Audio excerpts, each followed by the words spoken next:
Les pionniers de la ville durable, une émission en collaboration avec Construction 21, le média social du bâtiment et de la ville durable. Bonjour à tous, bienvenue dans ce nouveau numéro de Pionniers de la ville durable. On est ravis d'accueillir Frédérique Seld, c'est la directrice générale du CD2E. Bonjour Frédérique. Bonjour.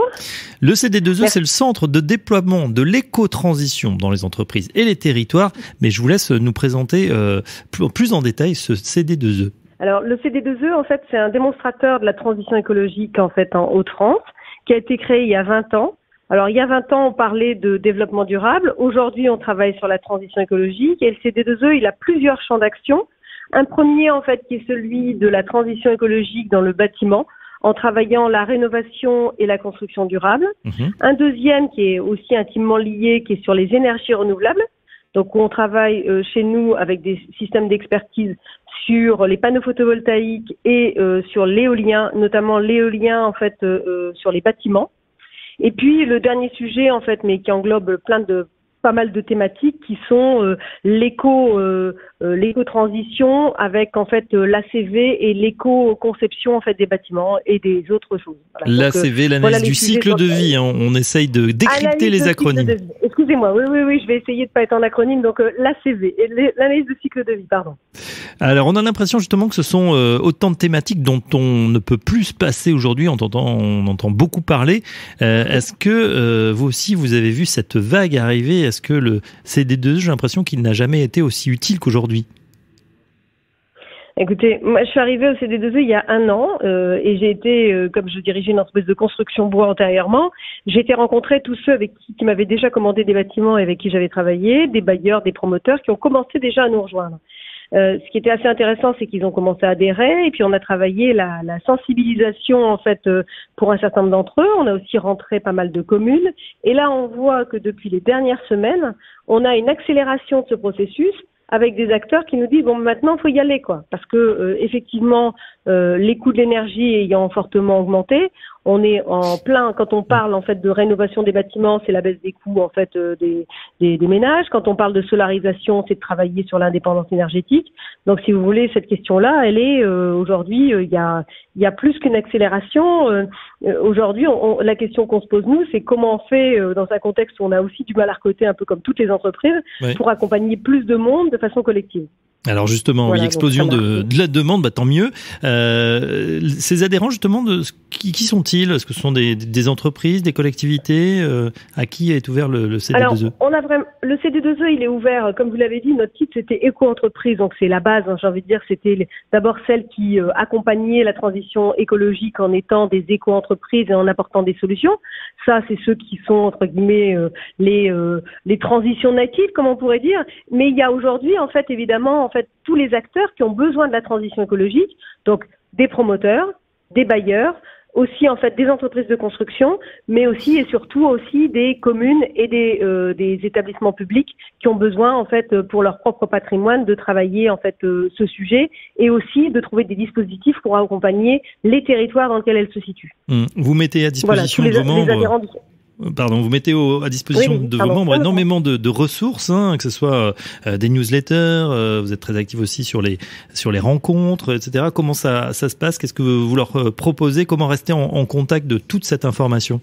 Alors, vous avez plusieurs façons. On a d'abord un réseau d'adhérents qui fait environ 230. Alors, il y a aussi des choses qui sont même ouvertes à l'extérieur sans être adhérents. Donc, vous avez des moments de rencontre en fait sur les différents domaines sur lesquels nous travaillons, à savoir le bâtiment, le solaire, etc. Donc, ça, ces moments en fait sont ouverts à nos adhérents. Vous avez des formations. En fait, le CD2E et organise de formation sur tous les sujets sur lesquels on travaille, c'est-à-dire ça va des écomatériaux sur lesquels on peut former, le chanvre, la paille, le lin, la laine de bois, etc. Ça va aussi sur le solaire, donc ça c'est des modalités d'accompagnement. Et puis après, vous avez de l'accompagnement individuel sur des projets de rénovation, de construction ou des projets en fait de solarisation sur lesquels nous accompagnons soit seuls, soit avec des bureaux d'études, les projets des territoires ou des bailleurs ou des promoteurs avec lesquels nous travaillons. Donc voilà. Donc ça, c'est vraiment nos modalités d'accompagnement en fait au CD2E. La particularité, c'est que comme on est une association, on n'a pas vocation à remplacer le monde du privé qui pourrait le faire. Donc notre travail, ça va être d'aller vers la sensibilisation, de définir en fait les actions qui sont réalisées, éventuellement d'en monter une première et d'écrire en fait la feuille de route en fait des suivantes qui vont être réalisées, et puis de faire le montage en fait du cahier des charges des opérations qui vont être faites avec des bureaux d'études et des architectes en fait qui vont accompagner les différentes opérations de rénovation, construction, solarisation. Donc beaucoup de projets, beaucoup de transversales, on dirait dans vos différentes activités. Pour autant, est-ce qu'il y a un grand projet sur lequel vous travaillez cette année ou peut-être pour les années futures, Frédéric Seltz? J'ai envie de dire que nous, on attaque notre territoire par tous les bouts, que ce soit en fait travailler avec les bailleurs sociaux. Vous voyez, moi, le lieu où est situé le CD2E, c'est Los Angoel, au cœur en fait du bassin minier. Dans le bassin minier, vous avez 70% de gens qui habitent chez les bailleurs sociaux. Donc, on travaille avec tous les bailleurs sociaux en fait du bassin minier. Donc, c'est un très gros projet qui s'appelle la rénovation du bassin minier, en fait ERBM, dans lequel nous on est extrêmement impliqués sur des cités minières en termes de rénovation.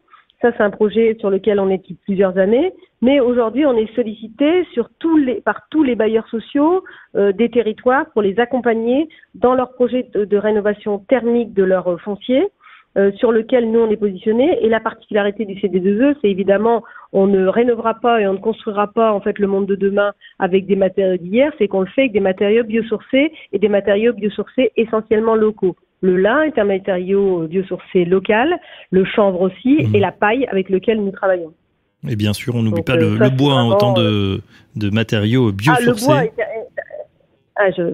ça, vous me l'enlevez de la bouche, puisque je vous l'ai dit, je dirigeais une entreprise de construction bois avant, donc forcément, c'est un matériau biosourcé par excellence pour la reconstruction.